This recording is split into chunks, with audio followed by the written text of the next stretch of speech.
Radio Claret América, transmitiendo por internet, con estudios y oficinas en el 205 al West de la Monroe Avenue en Chicago, Illinois, quinto piso, con teléfono 1844-526-3767. Hola, ¿qué tal, estimado Radio Escucha? Muchas gracias por estar en un programa más de neurogenética médica y cotidiana con la doctora Elizabeth Ramos Raudri. Y precisamente vamos a conectarnos a ese hermoso estado de la República Mexicana, a Durango, para darle la más cordial bienvenida a la titular de este programa. Doctora, ¿cómo se encuentra? Bienvenida. Hola, muy bien, muchas gracias. Muchas gracias, doctora. Pues vamos a empezar con dos temas importantes. Y que pues de alguna manera a nosotros como padres de familia nos interesa conocer más sobre los mismos. El primer tema se va a hablar sobre las inmunodeficiencias primarias y el segundo tema sobre la obesidad infantil.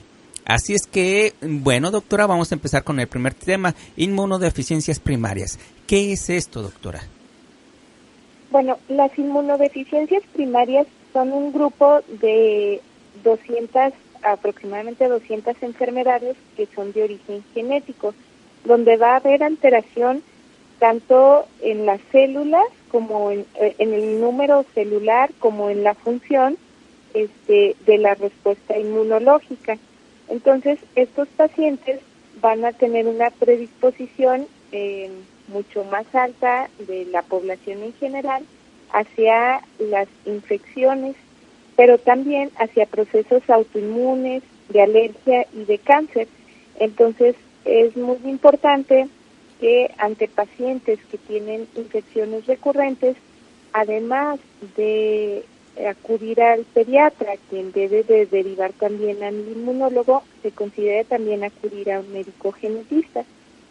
Estas patologías son bastante frecuentes en conjunto, es como tan frecuente como la diabetes mellitus tipo 1. Entonces es importante ir considerando que el problema ya viene desde los genes que tienen función en la respuesta inmunológica y que por lo tanto pues van a requerir un manejo específico. Dentro de las características que presentan estos pacientes, pues son infecciones recurrentes, principalmente de vías respiratorias superiores e inferiores. Superiores, pues son gripes, faringoamigdalitis, etcétera, pero también en las inferiores, pues están las neumonías y se debe de considerar esto, aunado a las alergias, como rinitis alérgica, bronquitis asmático, etcétera. Todo esto debemos de considerarlo. También estos pacientes suelen presentar alteraciones en el desarrollo tanto de la talla como del peso. Pueden presentar diarreas crónicas. También pueden presentar manifestaciones como abscesos cutáneos, infecciones ya localizadas, pues que forman estos como tumorcitos en la piel, y también no solo a nivel cutáneo, que también pueden ser a nivel de otros órganos. También es común que tengan infecciones por microorganismos muy infrecuentes, o sea, microorganismos a los que la mayoría de la población tiene defensas, genera defensas para estos bichitos. Estos pacientes no las generan, entonces se llaman infecciones oportunistas porque se presentan en pacientes que tienen sus niveles de defensas bajos. Pues infecciones recurrentes por el mismo virus o patógeno, puede ser también por una bacteria, es decir, que el paciente ya tuvo una infección por esa bacteria, se curó y a los pocos días, a las pocas semanas, vuelve a contraer esta misma infección, pues debería de haber generado defensas contra ello y no las generó, o por ejemplo se le aplican vacunas y de todas maneras presenta estas infecciones para las que fue vacunado, porque aunque le hayan aplicado la vacuna, su sistema inmunológico no responde adecuadamente y no puede generar esa defensa que la mayoría de las personas generamos. También ante enfermedades autoinmunes o inflamatorias crónicas, pues debemos de considerar esta posibilidad. También hay otros hallazgos que podemos encontrar. A veces se encuentran otras alteraciones porque hay síndromes que cursan con estos problemas de inmunidad. Entonces, al ser un síndrome, no solo estamos viendo el problema inmunológico, sino que también puede haber malformaciones en el corazón, en el riñón, etcétera, que aparentemente no estamos relacionando nosotros o que quizás ni siquiera hemos diagnosticado. Entonces, por eso es muy importante considerar la consulta con el médico genetista, porque se pueden evitar muchas complicaciones, además de que se requiere el diagnóstico pues específico para que todos los demás médicos puedan trabajar de forma adecuada, incluyendo el inmunólogo, y se pueda dar el mejor tratamiento para los pacientes. Hay que recordar que no necesariamente tienen que ser infecciones demasiado severas, es decir, depende del grado de afección hacia el sistema inmunológico. Habrá pacientes que sean como los casos tan mencionados de los niños burbuja, que es decir, que cualquier virus o bacteria les puede afectar y comprometer incluso la vida del paciente, pero hay casos en donde no es tan severa la afección y entonces estos niños generalmente no se diagnostican porque solo consideran que es enfermizo, pero esto llega incluso a afectar hasta el crecimiento del niño, pues porque con cada infección se va utilizando la energía que el cuerpo necesita pues para crecer y el desarrollo adecuado. Pues por eso es muy importante considerar que la consulta, además del pediatra, debe ser también evaluado por un médico genetista para poder confirmar o descartar que se trate de una inmunodeficiencia primaria. Pues muy interesante lo que nos cuenta, doctora. Y bueno, pues antes de pasar al siguiente tema, este sistema inmunológico, depende del bebé, estoy hablando, o del feto, depende, pues obviamente también, no sé si dependa de la alimentación de la mamá, de que pues trate de llevar un embarazo lo más saludable, o ya estaría programado el que su sistema inmunológico del bebé pudiera estar un poco dañado, doctora. Bueno, la mayoría de las veces, bueno, al menos de los casos que se conocen, el problema es a nivel genético. Entonces ya estaría programado, pero ahora con los nuevos avances de la epigenética, ahí influye mucho la alimentación de la mamá para y del papá también para generar como para modificar la expresión de los genes del individuo. Entonces hay algunos síndromes que cursan con alteraciones de inmunidad, en los cuales sí se pueden generar por mutaciones epigenéticas, y entonces ahí sí influiría mucho esta parte de la exposición de los padres previa al embarazo o durante el embarazo. Entonces, yo creo que ha de ser bastante más relevante de lo que sabemos hasta ahorita. Recordemos que siempre hay ciertas limitaciones científicas y tecnológicas en las diferentes etapas de la historia, y que conforme va avanzando el conocimiento y la tecnología, pues se va descubriendo más al respecto, pero yo creo que sí es un factor bastante importante también. Así es. Muy bien, doctora, vamos a continuar con el segundo tema, que es acerca sobre la obesidad infantil. Un tema muy importante y que desafortunadamente el porcentaje va creciendo dentro de la población mundial, podría atreverme a decir, pero platíquenos sobre este tema, doctora, por favor. Sí, Bueno, en la obesidad sucede como en la mayoría de las enfermedades, que cuando hablamos de genética podemos enfocarnos en diferentes niveles.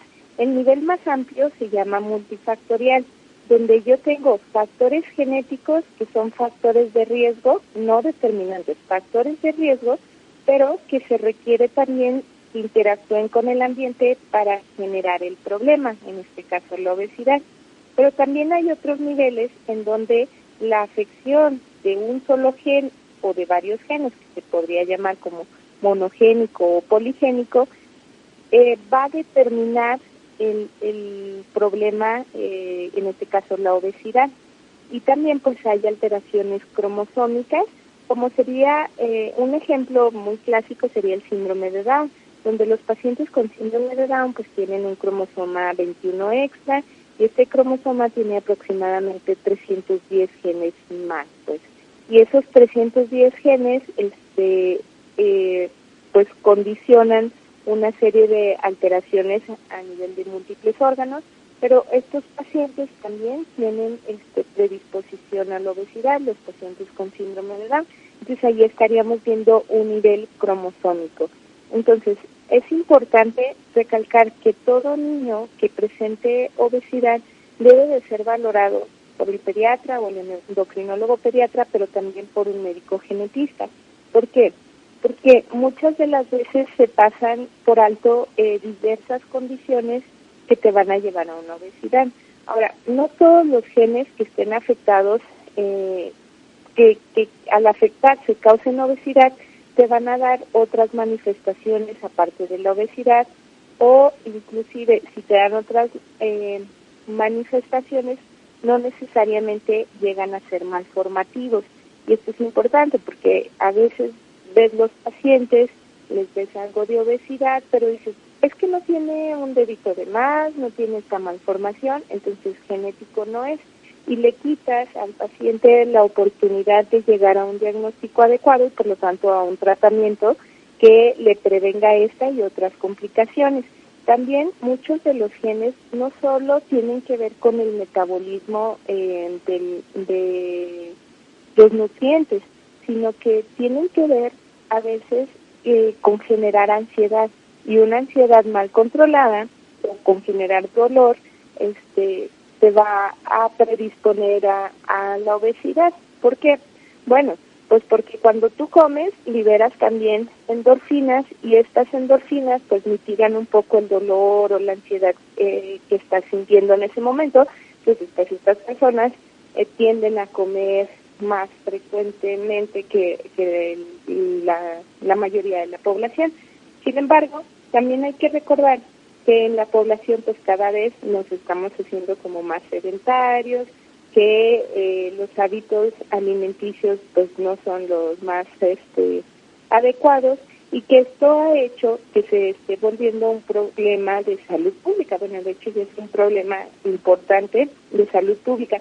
El 5 a 10% de los niños que presentan obesidad va a ser ya determinada genéticamente, es decir, que no está influyendo realmente los factores ambientales, o sea que la influencia de estos es muy poca. Y entonces ahí es donde todavía es más relevante realizar un diagnóstico oportuno, porque conlleva otras complicaciones también para el paciente. Existen diversos genes que han sido estudiados tanto a nivel de factores de riesgo, como serían los polimorfismos, como a nivel de mutaciones que ya te dan esta alteración en el metabolismo de los alimentos, o bien en la ingesta. Por ejemplo, uno de los síndromes bastante frecuentes sería el síndrome de Prader-Willi, donde el problema está a nivel del hipotálamo, y no hay una saciedad. Entonces el paciente come excesivamente. De hecho, son niños que para la edad de 5 años ya presentan una obesidad importante, que se tiene que incluso poner candados a las alacenas porque el niño baja incluso en la noche a comer los alimentos que no le dejan comer, pero es por este problema de saciedad que debería de ser regulado a nivel del hipotálamo y no tiene esa adecuada regulación. Pero hay otros síndromes en donde la predisposición es más leve y la obesidad no es tan severa, pero sí aparece desde etapas más tempranas. Entonces, generalmente 2 o 3 años. También hay otros síndromes en donde la obesidad va a aparecer en etapas más tardías. Algunos de ellos, por ejemplo, en el síndrome de Alström, se tiene obesidad y se tiene problemas de audición y otras alteraciones que pues requieren un tratamiento más específico. Entonces, la idea como tal es que todo paciente que tenga obesidad en etapa infantil debe de llevar un abordaje multidisciplinario, donde va a requerir de la valoración de su médico pediatra o endocrinólogo pediatra, va a requerir el apoyo también por parte de un nutriólogo o nutrióloga y también por parte de genética. Es importante porque muchas de las veces estos pacientes, aunque tengan obesidad, en el afán de ayudarles a controlar el problema de la obesidad, se llega a recurrir a medicamentos o a soluciones que les causan deficiencias nutricionales. Y estas deficiencias nutricionales pueden agravar un problema ya preexistente o generarlo. Me ha tocado en estos días ver a algunos pacientes que a pesar de tener sobrepeso, pues uno no pensaría que tienen algún problema nutricional, porque pues tienen sobrepeso y tú dices, bueno, sí comen bastante de diferentes alimentos. Entonces, y cuando solicitas, por ejemplo, niveles de vitamina D o de vitamina B12, estos salen bajos. Y estos niveles bajos van a tener repercusiones en la salud muy importantes. Por ejemplo, los niveles bajos de vitamina D pueden generar un hipotiroidismo. Y el problema es que uno se va directamente al hipotiroidismo porque dices, bueno, un paciente con hipotiroidismo va a tener obesidad, va a tener resequedad en piel, etcétera, y piensas que ese es el problema principal. No piensas que ese problema de tiroides puede ser secundario ya a una deficiencia, en este caso de la vitamina D, o si nos vamos a lo de deficiencia de vitamina B12, esto es todavía más perjudicial en el sentido de que, como ya hemos mencionado en otros programas, puede generar incluso demencia o alteraciones neurológicas que generalmente son reversibles, pero cuando es muy prolongado el tiempo puede ya tener un daño permanente. Entonces es muy importante considerar esto, porque el nutriólogo o la nutrióloga no siempre va a tener todo el conocimiento para poder proporcionar todo el apoyo que requiere ese paciente. Y de igual forma, pues ni el pediatra ni el genetista por sí solos pueden tener todo el conocimiento que requiere ese paciente para generarle sus guías alimentarias, etcétera, que realmente les sean útiles, es decir, que no vaya a perjudicar más a aquel niño. Pues muy interesante lo que nos cuenta, doctora. Lastimosamente estamos por concluir el programa, pero platíquenos qué recomendaciones le podría entregar usted a los padres que en estos momentos nos están escuchando y que precisamente tienen esta situación con sus hijos con problemas de obesidad. Bueno, primero que además de modificar la familia, sus hábitos alimenticios, es importante acudir a una valoración. En esta valoración se les va a orientar si el problema ya está determinado genéticamente o si es multifactorial.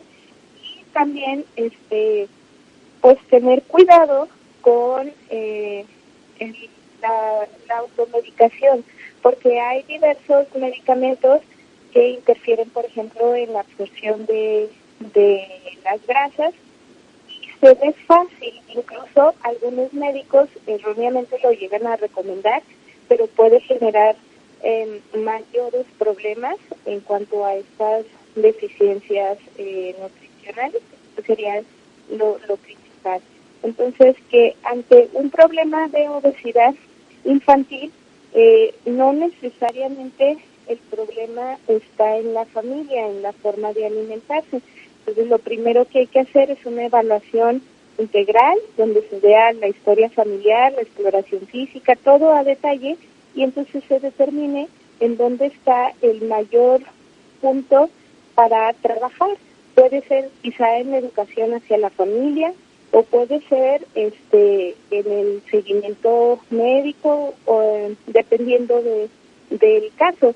Esto es muy importante, que no podemos generalizar, que se necesita evaluar a cada paciente que tiene estas condiciones, y que tampoco es prudente decir, bueno, esperamos unos años y vemos cómo evoluciona, y después el año que entra lo llevo a consulta, el año que entra sí, porque la obesidad va a tener complicaciones importantes en el paciente, en la salud del paciente, y a veces estas complicaciones que empiezan desde pequeños, cuando ya queremos solucionarlas, ya dejaron alguna comorbilidad para ese paciente. Pues le queremos agradecer, doctora, su amable participación con nosotros aquí a través de Radio Clareta América. Y a usted, estimado Radio Escucha, si necesita un poco más de información, si necesita alguna consulta, o a lo mejor exponerle algún tema a la doctora Elizabeth, bueno, pues la puede encontrar en las redes sociales como Elizabeth, precisamente Elizabeth Ramos Raudri, o visite también su página. Doctora, ¿nos puede decir cuál es su página web, por favor? Es